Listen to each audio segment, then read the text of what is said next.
Dairy farm Udaipur Barwara में। और मैं बताना चाहता हूँ आपको कि बिना हरा चारा के फार्म को कैसे चलाया जाए। अगर आपके पास हरा चारा नहीं है, आप सूखे चारे पे ही फार्म चलाना चाहते हैं, तो कैसे आपका प्रोडक्शन को मेंटेन रखें और किस तरह से फार्म को रन करें, उसके बारे में डिस्कस करेंगे दोस्तों। कि पूरे साल हमारे पास भी हरा चारा नहीं रहता है, तो बीच में हम किस तरह से हमारे फार्म को मेंटेन रखने के लिए किस तरह से फीड में बदलाव करते हैं और सूखे चारे के साथ में क्या देते हैं और किस समय कितना कितना देते हैं, उसके बारे में हम बताएंगे। कि दोस्तों अगर आपके पास हरा चारा भरपूर है तो आपके पशुओं का प्रोडक्शन बहुत ही अच्छा रहता है और आपको ज़्यादा मिनरल मिक्सचर्स वगैरह देने की ज़रूरत नहीं होती है। कम मिनरल मिक्सचर्स में भी आपके पशु अच्छा प्रोडक्शन देते हैं और पशुओं की हेल्थ भी बहुत अच्छी रहती है, बॉडी स्कोर डाउन नहीं होता है, कंसीव होने में भी तकलीफ नहीं होती है। हरा चारा पशुओं के लिए बहुत ज़रूरी होता है। पर आपके पास कभी पानी की कमी की वजह से या खेतों में कुछ उपज फसल की वजह से आप हरा चारा मेंटेन नहीं कर पाते हैं, तो उसका ऑप्शन है साइलेज। पर साइलेज में भी हरे चारे के जितना प्रोडक्शन नहीं दिया जा सकता, ये मैंने देखा है। अगर आपके पास साइलेज भी नहीं है तो आप कैसे पशुओं को मेंटेन रखें, उसके बारे में जानेंगे दोस्तों। गेहूं का भूसा बहुत जरूरी है। अगर आपके पास हरा चारा नहीं है तो गेहूं का भूसा है, पेट भरने के लिए पशुओं के गेहूं का भूसा बहुत जरूरी है। और गेहूं के भूसे के साथ में आपको परफेक्ट फीडिंग कराना है कि कितना मिल्क है और कितना बॉडी है। गाय के दूध के हिसाब से नहीं, गाय के बॉडी वेट के हिसाब से भी देखना पड़ेगा कि गाय अगर दूध कम दे रही है, उसकी बॉडी वेट बहुत ज़्यादा है, तो बॉडी मेंटेनेंस के लिए कम से कम 3 किलो फीड लगेगा पर डे का। और मिल्क जो दूध दे रही है वो दूध के हिसाब से 1 किलो पे 400 ग्राम के हिसाब से जो रेशो बनाया गया है, स्टैंडर्ड रेशो है, उसके हिसाब से आपको चलना होगा। और अगर आपके पास हरा चारा नहीं है तो बेस्ट ऑप्शन है एक जो आपके पशुओं की हेल्थ को मेंटेन रखेगा, आपके प्रोडक्शन को मेंटेन रखेगा।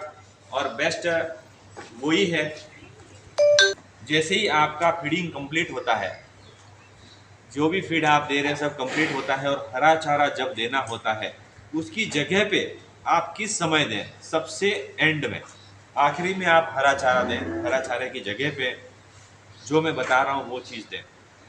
अगर आपके पशुओं के सामने गेहूं का भूसा बचा हुआ है तो कोई दिक्कत नहीं। अगर बचा हुआ नहीं है और गेहूं का भूसा पशु पूरा खा चुका पहले और उसके बाद में भी उसका अगर थोड़ी भूख है, अगर बचा नहीं है, उसके साथ में आप क्या करें, गेहूं का जो चोकर है वो 1 से 1.5 किलो एक टाइम का, पूरे दिन का 2 से 3 किलो पशु की बॉडी वेट के हिसाब से आप ऐड कर दें, तो आपके हरे चारे की पूर्ति कर देगा और आपका पशु बड़े चाव से उसको खाएगा, पानी भी पिएगा।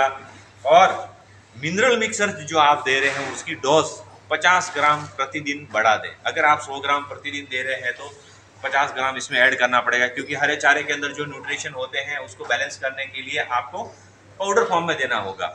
और कार्बोहाइड्रेट, कैल्शियम और फास्फोरस, इसकी पूर्ति करने के लिए आप जो चोकर देंगे तो वो चोकर काफ़ी सपोर्ट करेगा और पशु बड़े चाव से खाएगा और पाचन तंत्र मेंटेन रखेगा और आपका प्रोडक्शन इसमें बना रहेगा। तो दोस्तों हरे चारे का बेस्ट ऑप्शन है गेहूं का चोकर। आप गेहूं का चोकर देके 12 ही महीना आपके फार्म को बिना हरा चारे के चला सकते हैं।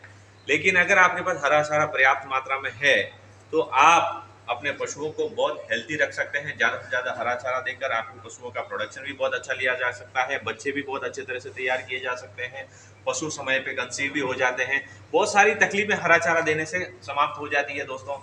अगर हरा चारा नहीं है तो उसका ऑप्शन हमारे पास सिर्फ साइलेज, और साइलेज भी नहीं है तो मैं तो कहना चाहता हूँ कि साइलेज की जगह पे अगर आप ये चोकर यूज़ करेंगे तो सबसे बढ़िया है। साइलेज से तो बढ़िया रिजल्ट मिले हमें, क्योंकि साइलेज कभी कभी खराब आता है तो उससे मास्टाइटिस होना या दूसरे एसिडोसिस होना, ये सारी समस्या हमारे सामने आती थी। हमने भी साइलेज यूज़ किया है, उसके बाद में हमारी ये समस्याओं का समाधान या नहीं हो पा रहा था तो हमने साइलेज की जगह पे चोकर देना शुरू किया, तो हमें बहुत अच्छा रिजल्ट मिला और हमारे पशु भी हेल्दी रहे और समय पे हीट पे आ रहे हैं, कंसीव हो रहे हैं और मिल्क प्रोडक्शन भी बहुत अच्छा है। और छोटे काफ बच्चे भी बहुत चाव से चोकर को खाते हैं और बहुत हेल्दी हैं। तो दोस्तों हरे चारे का बेस्ट ऑप्शन है चोकर। धन्यवाद।